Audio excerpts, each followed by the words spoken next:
Hey guys, Chris Scott here. I just want to make a quick video about what I consider to be the 3 secrets to quitting drinking and beating alcoholism.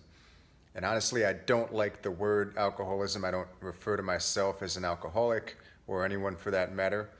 It's just a word that we have, and so I don't have a better replacement. But I'm in my 5th year alcohol-free, and I've seen hundreds of people emerge from brutal alcohol addiction using the 3 tips that I'm about to share with you.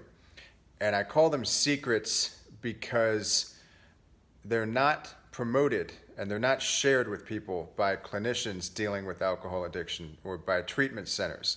Maybe there's 1 or 2 out there. But generally, these are basic recommendations that should not be controversial, but for some reason they are. And I think that's because they threaten the primacy of the spiritual method that dominates the status quo in addiction treatment now. But I can tell you that I would not be making this video if I had not discovered these 3 strategies, which, as you'll see, are all kind of interrelated. So the first secret is to restore your biochemistry proactively. And that sounds complicated, but all I mean by that basically is go to the gym, fix your diet, stop eating sugar. Those promote alcohol. Sugar promotes alcohol cravings.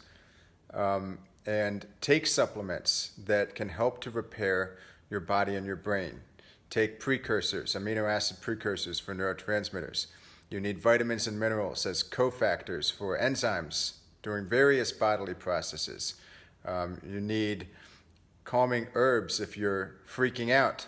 I mean, no one's deficient in herbs, but if you are tweaking out like I was when you quit drinking, there are things that can help. And so I don't want to make this video about supplementation. I've done a lot of those. You can check out my other videos. But just the general theme of restoring your biochemistry proactively as you quit drinking in order to make that process easier, and after you quit drinking in order to eliminate the symptoms of pause or post-acute withdrawal, which I didn't even know about. I wasn't informed about post-acute withdrawal and detox. And so I didn't realize that the cravings I felt when I got out of detox were not a permanent state of existence. Usually that state lasts around a year for people who are fairly healthy. But I didn't realize that you can make a lot of those symptoms of post-acute withdrawal, from cravings to insomnia to anxiety to depression to anhedonia, which is pleasure deafness, the inability to feel pleasure caused by dopamine deficiency. You can make those symptoms disappear in a matter of weeks. You don't have to wait around for a year feeling like crap if you find supplements that work for you. And so it's kind of strange to me that the zeitgeist of the broader culture now is obsessed with nutrition, obsessed with things like gut health and nutritional hacks for various conditions, mental health issues as well. You know, people are discovering that amino acids can cure their anxiety or their depression, that maybe they had a minor imbalance. And so they're finding things like L-tryptophan for sleep or 5-HTP, help them with sleep, DLPA or L-tyrosine to help them with energy levels, and herbs, adaptogens like ginseng, ashwagandha. All of these things, in my view, can be very helpful, and yet for some reason people who are struggling with addiction don't tend to hear about them.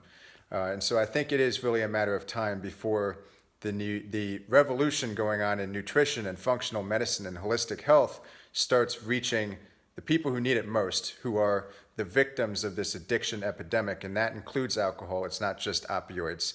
Opioids kill tens of thousands of people. Alcohol kills close to 100,000 people every year, and yet somehow it gets a pass.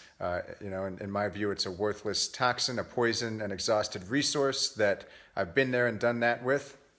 I don't judge anyone who drinks. My close family and friends drink, but my view of drinking tends to be, this is the toxic poison juice that my dear friend or family member needs in order to get on my level, because I feel pretty darn good all the time and I don't need that. This brings me to my second point, which is interrelated with the first, the second secret, which is to build proactively new neural pathways that compete with the alcohol or drinking neural pathway. So chances are, if you became a heavy drinker and eventually crossed that invisible line into alcohol addiction, in which you physically were attached to alcohol. You needed it in order to function normally. That's where I got before I went into detox.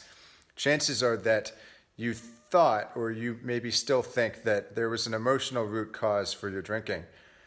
In reality, it is true that there are certain triggers or cues that activate that neural pathway, which is laced with dopamine, that tells you to drink. And so perhaps for you it was boredom, or perhaps it was just social cues or triggers, seeing people who you're close with drinking.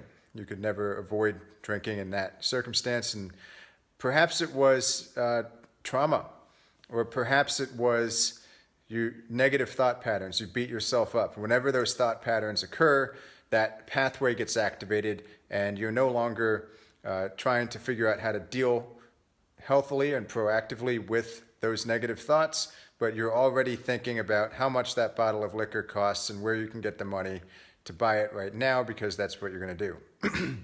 I'm very familiar with that process, that horrible, vicious cycle.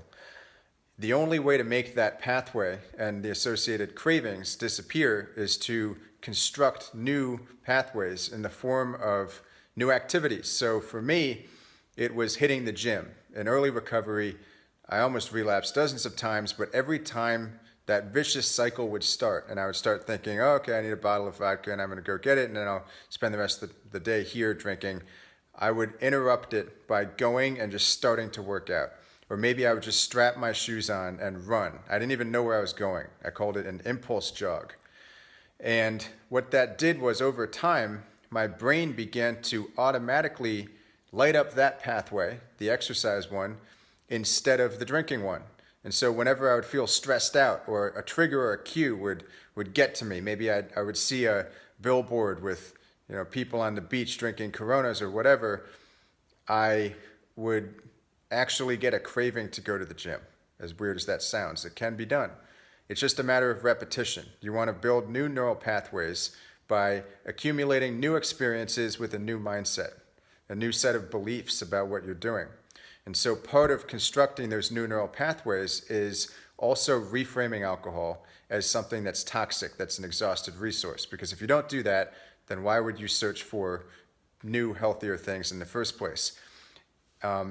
Exercise was my biggest distraction in early recovery that helped me build new neural pathways, but it was just the tip of the iceberg.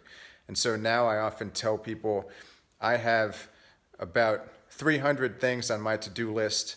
I wrote lists a lot after I quit drinking, just trying to expand my sense of possibility. Like, what are the things I want to do? Well, it turns out I had lots of things I hadn't even thought about because I'd wasted so many years drinking. But I wanted to go to certain museums. I wanted to visit certain cities. I wanted to this day, I haven't accomplished all these things. I'm in my 5th year and I haven't had time to learn how to surf. That's been on my to-do list. So there are all these things that you can do. Maybe for you, it's to get back into painting or architecture, or become a connoisseur of cooking, or whatever. The possibilities are endless, but you need to know what those new alternatives are that are going to eventually in your brain be laced with dopamine and light up the same way that the idea of drinking lights up your brain now. If there's something that I could tell myself back when I was trapped by alcohol, it would be, don't worry, your cravings are going to go away. You have to rewire your brain through repetition and with a new mindset, and while supporting your biochemistry, so that you can create the same excitement and sense of wonder that you now have imbued that glass of wine or glass of scotch or 6-pack of beer or whatever. Alcohol simply monopolizes neurochemicals that are already in our brains, and it monopolizes emotions that really are best reserved for other experiences, for things. It's like an artificial high, as I'm sure you know. Alcohol is a waste of time, and it makes you feel great for no reason, but it always makes you feel great for a very limited period of time at the expense of those precious neurochemicals. It depletes them rather than making more available. So the last secret that I'd like to discuss here is to determine what your missing links are, especially if you've tried to quit drinking in the past. If you've tried and failed to quit drinking, or if you've tried and failed to beat alcohol addiction, there's probably something that you haven't tended to. Now, a lot of people beat themselves up. They say, I haven't been honest with myself, or I'm a bad person, or this is a character defect, or this is a permanent disease, or relapse is part of the process. I don't really believe any of that. I think what I see most often with my private coaching clients as an alcohol recovery coach is that people fail to address one or more things that needs to be addressed, if not resolved, in order for them to break up with alcohol and move on and find new fulfilling partners in life, so to speak. And so for some of my clients with PTSD, for example, it's been that they had to join a PTSD support group and stop using alcohol to deal with their PTSD. And so these are people who did really well. Maybe they had the longest break they'd ever had using supplements and exercise and changing their diet and allowing themselves, being kind to themselves, allowing themselves to get more sleep, allowing themselves to go get back into yoga and get a massage and they started seeing the light, but then they would have some horrible flashback or whatever, and that would bring them back to the bottle. They needed to deal with the PTSD or the trauma. You know, I've had other clients who have a kind of spiritual yearning. I think that was the case for me. I was stuck in a dead-end job, and I'd always wanted to run my own business, which I do today. And I mean, it took years of figuring out how to do that. But the second I made the decision to stop stagnating and take a risk, because I thought to myself, finally, for the first time in my life, I thought, because I'm worth that risk. It's like something that had propelled me toward alcohol was suddenly not there anymore. And that was my sense of spiritual stagnation and not forging the identity that I needed to forge for myself. And it was not a financial issue. It was not a career issue specifically. It was a spiritual yearning. It was that I had been afraid to prove to myself that I could do something that I'd always wanted to do. And so that, while that wasn't the root cause of my addiction to alcohol addiction is primarily a biochemical disorder. For me, I think one of my missing links, which I haven't talked much until now, was that spiritual yearning, that desire to see what I could be and construct that identity. And I think I had to deal with that by leaving my cushy finance job and striking out on my own and being really poor for a while to figure out what I was made of. And it was like a weight was lifted off my chest. You know, now for other people, it's much simpler.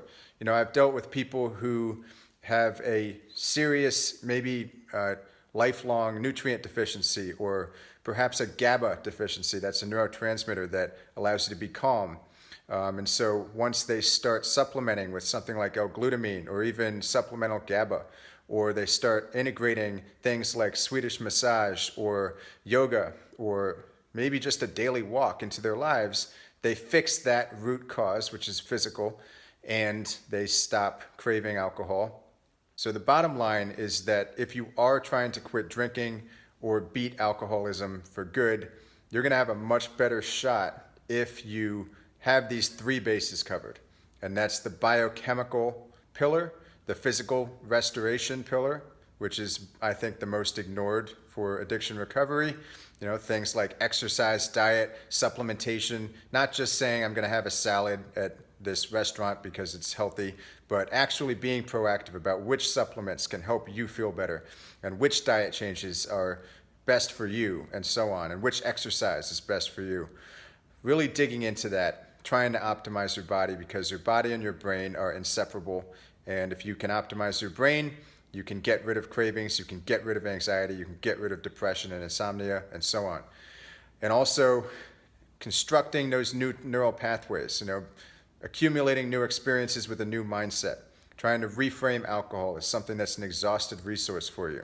So that mental pillar, that psychological pillar, which I think has been kind of obscured by the puritanical spiritual model. You know, we kind of teach powerlessness instead of empowerment. So trying to empower yourself is huge, and that was really helpful for me. And then last but not least, finding your individual missing links will be very helpful for you if you're trying to quit drinking, or if you've failed repeatedly to quit drinking.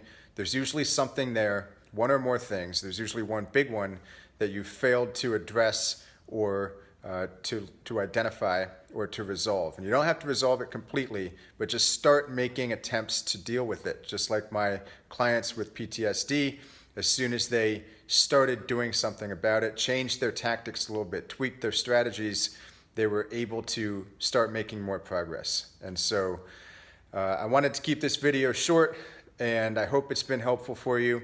If you would like more information, if any of this resonates with you, then check out my website, Fit Recovery. That's fit-recovery.com. I have my book, Drinking Sucks, drinkingsucks.com, and also it's a paperback on Amazon now. And if you need support, then don't hesitate to check out my online course, which is called Total Alcohol Recovery 2.0. There's a link to that course in the description here.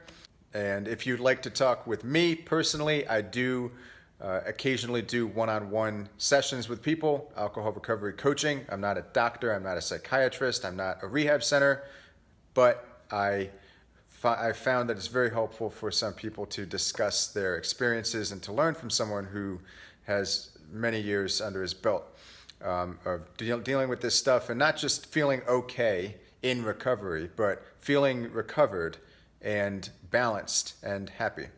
And so that's about it for today. I hope you enjoyed this, and if you did, give me a thumbs up and subscribe. Stay posted for more.